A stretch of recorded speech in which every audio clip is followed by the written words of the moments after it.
La côte landaise, c'est ici que son père est né, c'est ici qu'Aurélie Labec se sent chez elle. Pourtant, elle a grandi en région parisienne avant de poursuivre des études d'ingénieur en agroalimentaire et santé, mais cette vie-là ne lui correspondait pas. J'ai travaillé dans un grand groupe d'agroalimentaire spécialisé dans tout ce qui est foie gras et saumon et je ne m'y suis pas plu. J'avais ce manque de contact avec un client, ce manque de contact directement avec un produit. Et ce produit, c'est le fromage. Vous préférez un petit peu plus affiné, un peu plus ferme ou plus moelleuse? Après 10 mois de formation, Aurélie ouvre sa boutique.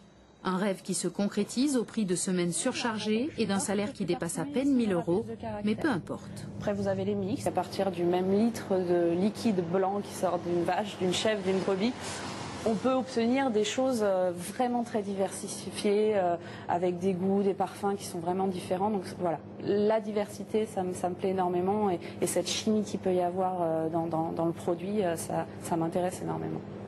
En s'installant près du Pays Basque, Aurélie peut facilement se rendre chez son producteur de fromage de brebis.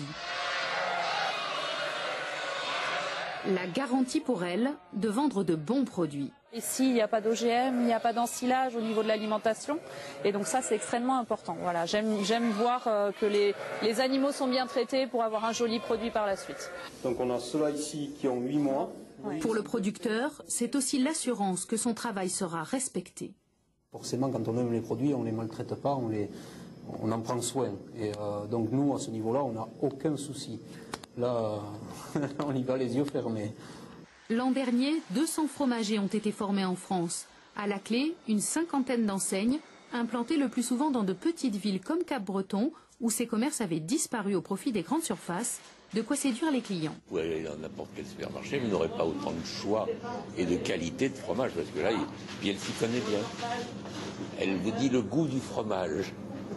Alors, pour le plateau du réveillon, voici les conseils de la spécialiste. Pour 4-5 personnes, on va mettre une variété de 5 fromages, donc ça équilibrera en fait l'ensemble des goûts. On aura des choses plus douces, des choses avec plus de caractère, des textures un peu plus crémeuses, des textures un peu plus fermes. Comme ça, toutes les personnes du repas auront quelque chose pour se faire plaisir.